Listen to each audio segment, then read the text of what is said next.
Salam luar biasa, bersama lagi dengan saya Ramses Selerahi di Umah Jamur Tangerang. Nah, terima kasih yang sudah mendukung channel saya dengan like, komen, dan share-nya, dan juga telah mengaktifkan tombol loncengnya. Terima kasih, semoga bisa mendapatkan rezeki yang berlimpah. Amin. Oke, nah kemarin kita udah bahas 3 video ya, bagaimana kita tidak jatuh ke dalam jurang kehancuran di dalam budidaya jamur tiram, atau lebih tenarnya tidak gulung tikar di usaha budidaya jamur tiram. Nah, kita akan membahas lagi nih yang keempat ya. Mungkin berdasarkan dari pengalaman saya ya, banyak teman-teman saya juga yang gagal disebabkan oleh faktor yang keempat ini. Yang keempat itu adalah bagaimana perjanjian dengan pengepul kalau kita mengandalkan pengepul. Kenapa? Perjanjiannya seperti apa? Banyak kan kejadian yang saya tanyakan kepada teman-teman yang saya kegagalan. Itu banyak kan perjanjian dari ke pengepulnya dengan pembayaran temponya N plus berapa sampai N plus berapa gitu kan. Nah, kalau bisa saran saya pun di sini dengan pengepul itu sudah ada perjanjian. Nah, perjanjiannya apa? Kita itu paling maksimal N plus 1. Kan saya ada nggak cuma satu pengepul. Nah, kita kalau bisa cari 2 atau 3 pengepul, sehingga kita bisa memilih mana pengepul yang kira-kira amanah dalam berbisnis. Biasanya yang pengepul yang amanah, dia tidak mau N plus berapa, N plus berapa. Biasanya pada saat barang kita kasih ke dia, biasanya dia cash and delivery gitu, membayar dengan nominal yang seperti perjanjian daripada kita harganya. Nah, biasanya itu yang pengepul yang biasanya saya pertahankan. Karena apa? Jangan kita mempertahankan pengepul yang berani terima banyak tapi pembayarannya seperti itulah. Nah, mungkin Smart People juga bisa membayangkan ya. Nah, kerugian teman saya pernah dialami sama teman saya itu sampai tagihan ke pengepul itu sampai 30 sampai 50 juta. Akhirnya dengan terpaksa dia menutup usaha jamur itu sendiri. Karena apa? Ya karena barangnya dibawain terus, tapi dibayarnya lama. Nah, kita pengen tagih, yang bayaran yang jamur yang kemarin belum juga selesai. Akhirnya jamur kita bingung kita mau lemparin kemana gitu kan, mau lemparin ke yang lain bingung kalau misalnya kita dengan hasil yang sudah banyak ya, dengan catatan yang sudah banyak. Nah, maka itu kita juga balik lagi ke video sebelumnya, bagaimana kita juga bisa berusaha untuk memasarkan sendiri.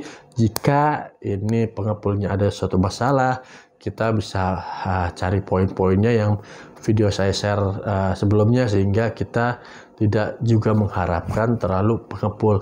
Pengepul itu bukannya mau menakutkan juga. Pengepul itu sebagai mitra kita, tapi mitra yang benar. Tapi kalau misalnya tidak benar, ya mau nggak mau kita harus melepaskan itu. Nah, maka itu jangan memberikan tempo yang terlalu lama kepada pengepul, sehingga tidak jatuh gitu kan, tidak jatuh dan tidak habis duit kita. Nah, bilang aja ke pengepul bahwa kita itu modalnya sedikit, kita bukan pemain besar ya, atau yang mungkin yang seperti apalah. Maka itu kalau saya bilang sama pengepul, ya modal saya segini, kalau misalnya situ kagak bayar, saya tidak bisa produksi lagi. Nggak usah malu untuk melakukan seperti itu. Karena apa? Biasanya orang terlalu banyak gengsinya. Oh, tenang, dibayar segini juga nggak apa-apa, yang penting jamur saya terdistribusi. Betul, jamurnya terdistribusi, tapi duit kagak masuk ke kantong kita, sehingga pada saat kita mau produksi, mau beli bahan-bahan, nggak ada duit. Terlalu banyak ngarepin pengepul, dia tidak bisa memasarkan produk sendiri. Nah, sehingga berapapun pengepul yang minta dikasih, walaupun bayarnya tersendat-sendat. Akhirnya dia habis jatuh ke terlalu dalam, sehingga dia tidak bisa bangkit lagi, karena modalnya yang dia saat ini pakai itu adalah modal dari bank. Nah, makanya pada saat kita awal perjanjian dengan pengepul, ada baiknya kita bilang bahwa modal kita sedikit, Nah, kalau misal ini tidak dibayar, kita tidak lagi bisa produksi di usaha jamur tiram. Nah, maka itu nanti sambil berjalannya waktu kita akan menemukan pengepul-pengepul mana yang benar-benar menjadi mitra kita, sehingga dia bisa diandalkan dalam mendistribusikan jamur tiram di saat nanti kita bisa sudah besar ya usaha jamur tiram kita, sehingga kita tinggal hanya memikirkan bagaimana kita merawat jamur, tidak usah memikirkan pemasaran. Nah, namun jika pengepulnya belum ditemukan yang bagus, ya kita bagaimana caranya untuk memasarkan sendiri. Oke, gitu aja ya kawan-kawan untuk video kali ini. Semoga bisa bermanfaat kepada teman-teman yang lain ataupun tadi jamur pemula ya. Mudah-mudahan bisa menjadi semangat lagi untuk berbudidaya jamur tiramnya.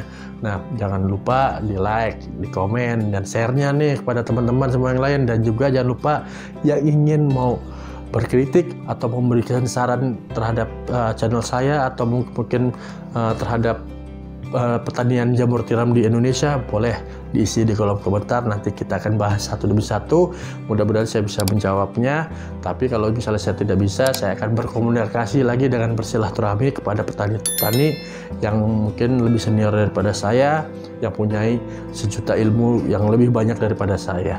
Oke, tetap semangat ya kawan-kawan smart people semuanya, dan jangan lupa jaga kesehatan. Salam luar biasa, Umah Jamur Tangerang.